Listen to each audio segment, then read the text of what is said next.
Di bawah hamparan langit malam yang pekat, ketika mata menatap bintik-bintik cahaya yang berkedip di kejauhan, seringkali muncul sebuah rasa megah yang keliru di dalam dada manusia. Kita cenderung melihat ke atas dan merasa bahwa seluruh panggung kosmik ini diciptakan khusus sebagai latar belakang kisah hidup kita. Kita merasa menjadi tokoh utama dalam sebuah drama agung yang naskahnya ditulis demi kenyamanan kita. Namun kebenaran yang disodorkan oleh realitas jauh lebih dingin, lebih sunyi, dan sekaligus jauh lebih membebaskan dari sekedar dongeng pengantar tidur. Alam semesta, dengan segala galaksi yang berputar dan lubang hitam yang menelan cahaya, sama sekali tidak memiliki kewajiban moral, hukum, atau eksistensial untuk bisa dimengerti oleh tempurung kepala manusia.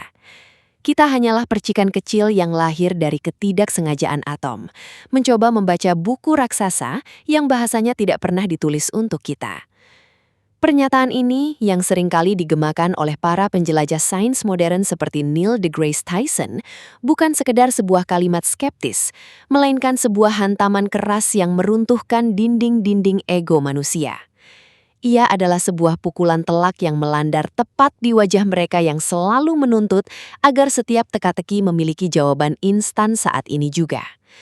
Ada ketakutan yang mendalam di dalam sanubari banyak orang ketika mereka dihadapkan pada kekosongan informasi. Mereka tidak mampu, atau mungkin tidak mau, merengkuh ketidaktahuan sebagai sebuah kewajaran. Bagi jiwa-jiwa yang rapuh dalam ketidakpastian, ketidaktahuan adalah sebuah jurang gelap yang mengerikan, sebuah monster yang harus segera ditaklukkan dengan menciptakan jawaban-jawaban buatan demi mempertahankan ilusi bahwa manusia adalah pusat dari segala makna. Padahal jika kita bersedia menanggalkan kesombongan itu sejenak, kita akan menyadari bahwa berani mengucapkan kalimat sederhana seperti "saya tidak tahu" adalah pintu gerbang pertama dari seluruh peradaban yang maju.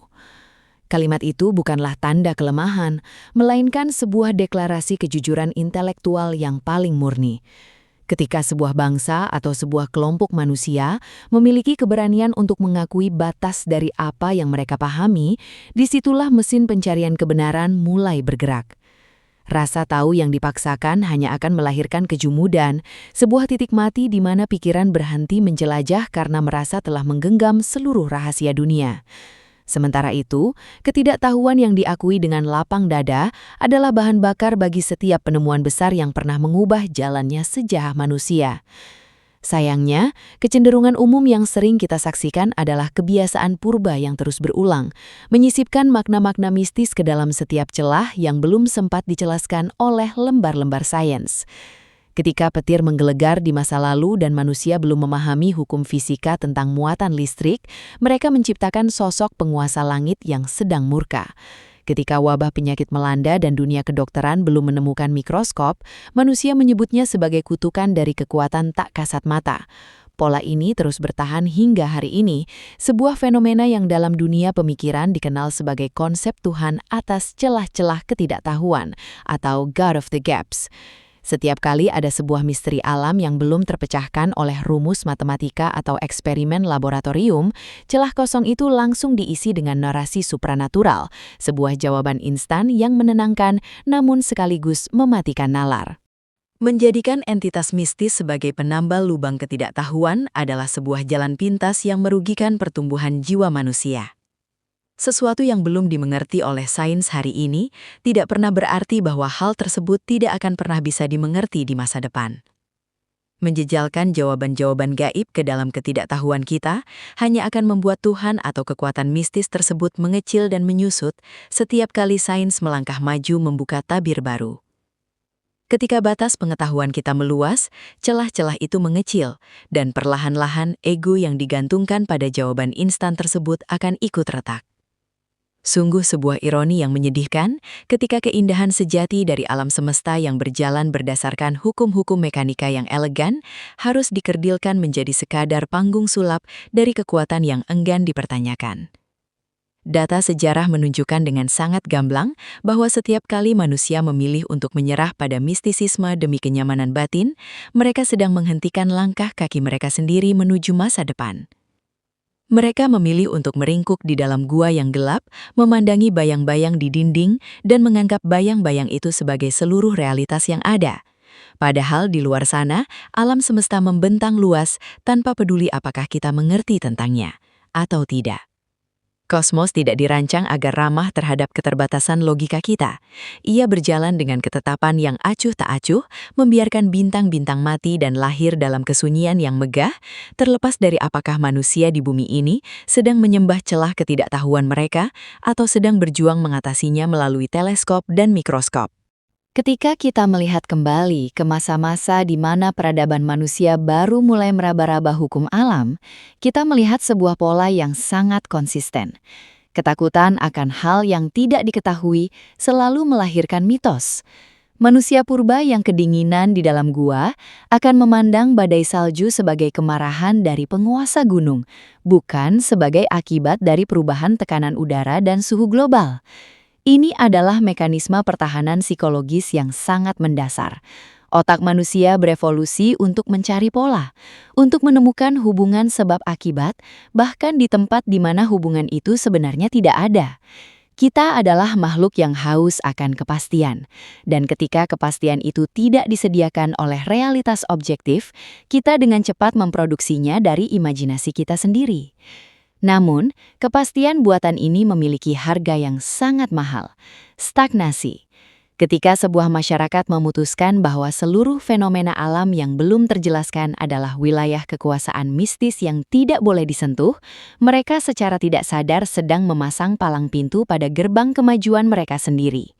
Mengapa harus meneliti asal-usul penyakit jika semuanya sudah dianggap sebagai takdir yang digariskan oleh kekuatan gaib?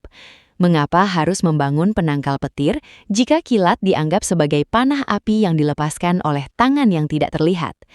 Disinilah konsep God of the Gaps atau Tuhan atas celah-celah pengetahuan berubah dari sekedar pelipur lara menjadi sebuah belenggu intelektual yang berat. Ia menghentikan pencarian sebelum pencarian itu sendiri sempat dimulai. Kita harus berani melihat realitas ini secara objektif, melintasi ribuan tahun sejarah kumulatif manusia. Peradaban yang hari ini kita nikmati, dengan segala teknologi medis yang mampu memperpanjang usia, alat komunikasi yang melipat jarak, dan wahana antariksa yang telah meninggalkan tata surya, tidak dibangun oleh orang-orang yang puas dengan jawaban mistis. Peradaban ini dibangun di atas fondasi keringat dan air mata mereka yang berani berdiri di tepi jurang ketidaktahuan, menatap kegelapan itu, dan dengan tenang mengatakan, "Kami belum tahu jawabannya, tapi kami akan mencarinya." Kalimat inilah yang memisahkan antara bangsa yang terus merangkak di lantai sejarah dengan bangsa yang melompat menuju bintang-bintang. Keberanian untuk merengkuh ketidaktahuan, atau yang sering disebut sebagai embracing ignorance, adalah sebuah sikap mental yang membutuhkan kedewasaan luar biasa. Ia menuntut kita untuk menyingkirkan ego bahwa manusia adalah makhluk istimewa yang berhak mendapatkan jawaban atas segala sesuatu secara instan. Alam semesta yang luasnya bermiliar-miliar tahun cahaya ini tidak berputar di sekeliling kepentingan kita. Sebuah bintang yang meledak di galaksi Andromeda tidak terjadi untuk memberi pertanda bagi nasib seorang raja di bumi. Lubang hitam yang menelan seluruh materi di sekitarnya tidak peduli dengan moralitas atau doa-doa manusia. Alam semesta berjalan dengan mekanismenya sendiri, sebuah sistem yang sangat megah, dingin, dan sepenuhnya abai terhadap keberadaan kita. Menyadari posisi kita yang sangat kecil di dalam kosmos ini seharusnya tidak membuat kita merasa tidak berdaya atau putus asa. Sebaliknya, pemahaman ini adalah sebuah pembebasan yang sejati. Ketika kita menerima bahwa alam semesta tidak memiliki kewajiban untuk dimengerti oleh kita tidak lagi terbebani oleh keharusan untuk mencocok logikan setiap fenomena alam dengan narasi-narasi kuno yang kita warisi. Kita bebas untuk mengamati alam apa adanya, tanpa prasangka, tanpa beban dogma, dan tanpa ketakutan bahwa jika sebuah teori ilmiah terbukti salah, maka seluruh tatanan dunia kita akan runtuh. Kegagalan sebuah hipotesis dalam sains bukanlah sebuah tragedi, melainkan sebuah perayaan karena kita baru saja mengeliminasi satu kesalahan demi mendekati kebenaran yang lebih hakiki. Sains tidak pernah mengklaim memiliki seluruh jawaban di alam semesta, dan justru disitulah letak kekuatan terbesarnya. Sifat sains yang dinamis, yang selalu siap mengoreksi diri sendiri ketika ada data baru yang lebih akurat, adalah antitesis dari pemikiran mistis yang statis dan absolut. Ketika sains menemukan sebuah celah kosong dalam pengetahuan manusia, sains tidak akan berburu-buru mengisinya dengan sosok mistis demi menenangkan kecemasan publik. Sains akan membiarkan celah itu tetap kosong, menandainya dengan tanda tanya besar, dan menjadikannya sebagai laboratorium baru untuk penelitian generasi mendatang. Celah itulah yang memicu rasa ingin tahu, yang melahirkan para ilmuwan, dan yang menjaga agar api peradaban tetap menyala. Ketika kita mengamati dinamika peradaban global, kita akan menemukan sebuah korelasi yang sangat konsisten antara kemakmuran sebuah bangsa dengan cara mereka memperlakukan ketidaktahuan. Bangsa-bangsa yang hari ini memimpin dunia dalam hal inovasi, kesejahteraan, dan harapan hidup tinggi adalah mereka yang memperlakukan ketidaktahuan bukan sebagai sebuah aib yang harus ditutupi dengan lembaran mitos, melainkan sebagai sebuah ruang kosong yang menantang untuk diisi dengan riset dan data empiris.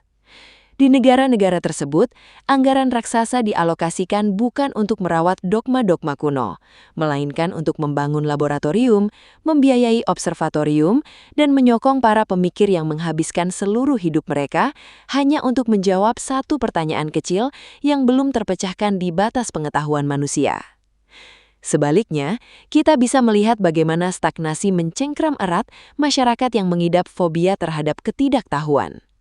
Di dalam lingkungan sosial yang seperti ini, setiap individu dituntut untuk memiliki jawaban atas segala hal, bahkan untuk perkara yang berada jauh di luar kapasitas kognitif mereka. Mengakui bahwa diri sendiri tidak tahu dianggap sebagai bentuk kelemahan, cacat intelektual, atau bahkan tanda kurangnya keyakinan spiritual. Akibatnya, masyarakat semacam ini terjebak dalam budaya memproduksi jawaban-jawaban palsu. Mereka lebih memilih mengangguk setuju pada narasi mistis yang dangkal ketimbang harus menanggung beban psikologis dari sebuah ketidakpastian. Mereka menjadi konsumen setia dari narasi God of the Gaps, mengunyah jawaban instan yang menidurkan nalar, sementara dunia di luar sana terus melesat maju meninggalkan mereka. Sikap menolak ketidaktahuan ini juga melahirkan sebuah delusi kolektif yang sangat berbahaya. Perasaan bahwa kita telah mengetahui segalanya. Ketika sebuah komunitas merasa telah menggenggam kebenaran mutlak tentang bagaimana alam semesta ini bekerja melalui kacamata mistisisme, mereka akan kehilangan dorongan paling mendasar dari spesies manusia, yaitu rasa ingin tahu atau curiosity. Mengapa kita harus mempelajari biologi molekular jika kita percaya semua penyakit adalah teguran gaib? Mengapa kita harus mempelajari meteorologi dan klimatologi jika kita menganggap cuaca ekstrim hanyalah wujud dari suasana hati entitas supra-alami?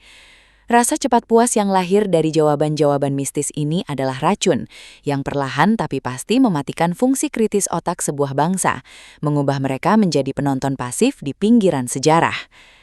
Neil deGrasse Tyson seringkali menekankan bahwa sains adalah sebuah latihan dalam kerendahan hati. Ketika seorang ilmuwan melihat ke dalam teleskop Hubble atau James Webb dan menyaksikan miliaran galaksi yang menjauh dalam kecepatan tinggi, hal pertama yang ia rasakan bukanlah keangkuhan bahwa manusia adalah penguasa kosmos, melainkan sebuah kesadaran kosmik akan betapa tidak signifikannya keberadaan kita. Kita mendiami sebuah planet batuan kecil yang mengorbit sebuah bintang kelas menengah, di pinggiran sebuah galaksi spiral yang biasa-biasa saja, di antara triliunan galaksi lain dalam alam semesta yang terus mengembang. Membayangkan bahwa seluruh kemegahan yang tak bertepi ini beroperasi di bawah aturan moralitas lokal manusia, atau diciptakan hanya untuk menjawab doa-doa spesies primata berotak besar di bumi, adalah puncak dari narsisme eksistensial. Alam semesta tidak peduli dengan apa yang kita anggap logis atau tidak logis. Hukum fisika kuantum misalnya menunjukkan betapa partikel subatomik bisa berada di dua tempat sekaligus, menembus dinding padat, dan saling mempengaruhi secara instan dari jarak miliaran tahun cahaya. Sebuah realitas yang sepenuhnya menentang intuisi dan logika sehari-hari manusia. Jika alam semesta memiliki kewajiban untuk dimengerti oleh kita, maka dunia kuantum seharusnya berjalan sesuai dengan akal sehat manusia awam. Namun, alam tidak bekerja demikian. Realitas objektif tidak membutuhkan persetujuan dari logika manusia untuk tetap berfungsi. Ia berjalan dengan mekanismenya sendiri, sepenuhnya acuh tak acuh terhadap apakah otak kita yang terbatas ini mampu merumuskannya ke dalam persamaan matematika atau tidak. Oleh karena itu, menyerah pada penjelasan mistis setiap kali kita membentur batas pengetahuan adalah sebuah langkah mundur yang merugikan. Ketika kita menggunakan entitas gaib untuk mengisi celah yang belum dimengerti oleh sains, kita sebenarnya sedang membangun sebuah rumah pasir di tepi pantai. Setiap kali ombak penemuan ilmiah baru datang, pondasi rumah pasir itu akan tergerus. Sejarah telah membuktikan ini berkali-kali. Wilayah yang dahulu diklaim sebagai wilayah mistis, seperti gerhana matahari, gempa bumi, hingga struktur DNA, kini telah sepenuhnya direbut oleh penjelasan ilmiah yang rasional dan terukur. Menggantungkan keyakinan pada celah-celah pengetahuan yang terus menyusut akan berakhir pada kekecewaan intelektual yang mendalam. Jika kita menelusuri akar dari keengganan manusia untuk merengkuh ketidaktahuan, kita akan menemukan bahwa hal ini sangat berkaitan dengan kenyamanan psikologis. Manusia adalah makhluk yang rapuh di tengah semesta yang maha luas. Mengetahui bahwa kita hidup di atas seonggok batu yang melayang di ruang hampa tanpa pelindung selain atmosfer tipis adalah sebuah kenyataan yang mengerikan bagi sebagian besar orang. Oleh karena itu, narasi mistis hadir sebagai selimut hangat di malam yang dingin. Ia memberikan ilusi kendali. Dengan menganggap bahwa badai, kelaparan, atau wabah adalah perbuatan entitas yang memiliki emosi seperti manusia, kita merasa bisa membujuknya. Kita merasa bisa mengubah keadaan dengan ritual, persembahan, atau kepatuhan. Namun sains menawarkan sesuatu yang jauh lebih kokoh daripada sekedar selimut hangat yang semu. Sains menawarkan sebuah cermin yang jujur, meskipun cermin itu seringkali memperlihatkan realitas yang tidak nyaman. Ketika sains menyatakan bahwa sebuah penyakit disebabkan oleh mutasi genetik acak atau serangan mikroorganisme, ia tidak memberikan ruang bagi kita untuk merasa menjadi pusat perhatian semesta. Tidak ada pesan moral di balik kanker, tidak ada keadilan di balik gempa bumi. Semuanya hanyalah konsekuensi dari hukum alam yang bekerja tanpa pandang bulu. Bagi mereka yang terbiasa memandang dunia melalui kacamata teosentris atau mistis, realitas yang disodorkan oleh data empiris ini terasa seperti sebuah kekosongan yang hampa makna.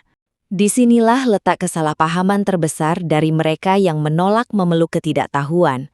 Mereka mengira bahwa tanpa adanya makna mistis yang melekat pada alam semesta, maka kehidupan manusia akan kehilangan seluruh nilainya. Ini adalah sebuah kekeliruan logika yang fatal. Justru karena alam semesta ini tidak memiliki makna bawaan dan tidak peduli dengan keberadaan kita, maka manusialah yang bertugas untuk menciptakan makna itu sendiri. Makna tidak ditemukan di dalam ruang hampa antariksa atau di dalam batuan planet asing. Makna diciptakan di dalam ruang-ruang kelas, di dalam laboratorium penelitian, melalui seni yang kita gubah, dan melalui kasih sayang yang kita bagikan kepada sesama spesies yang sama-sama tersesat di panggung kosmik ini. Ketika kita berhenti memaksakan jawaban mistis pada celah-celah yang belum dimengerti oleh sains, kita sebenarnya sedang menghormati alam semesta apa adanya. Kita tidak lagi memperlakukan kosmos seperti sebuah teka-teki silang yang harus kita isi dengan kata-kata karangan kita sendiri demi memuaskan ego pribadi. Kita mulai belajar untuk duduk diam, mengamati, dan mendengarkan apa yang sebenarnya ingin disampaikan oleh data. Sikap tunduk pada data bukan pada dogma adalah fondasi utama dari seluruh lompatan kuantum dalam peradaban manusia. Tanpa sikap ini, kita mungkin masih akan mengurung orang-orang jenius di dalam penjara bawah tanah hanya karena mereka berani mengatakan bahwa bumi bergerak mengelilingi matahari. Sejarah mencatat dengan tinta yang kelam bagaimana fanatisme terhadap jawaban instan telah memadamkan banyak lampu suar peradaban. Ketika sebuah perpustakaan besar dibakar atau pusat-pusat penerjemahan ilmu pengetahuan ditutup hanya karena isinya dianggap tidak sejalan dengan narasi mistis yang dominan saat itu, sebuah bangsa sedang melakukan bunuh diri intelektual. Mereka memilih untuk menjadi buta di hadapan cahaya fakta demi mempertahankan kenyamanan sebuah mitos. Dampaknya tidak pernah sederhana.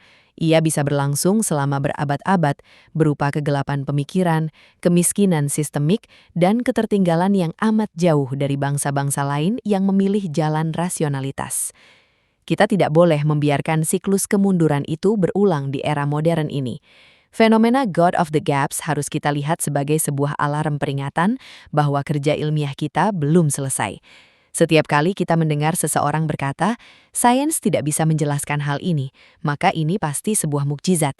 Disitulah kita harus berdiri dan mengingatkan bahwa ketidakmampuan sains hari ini adalah batasan sementara dari instrumen dan metodologi kita, bukan bukti dari adanya intervensi kekuatan gaib.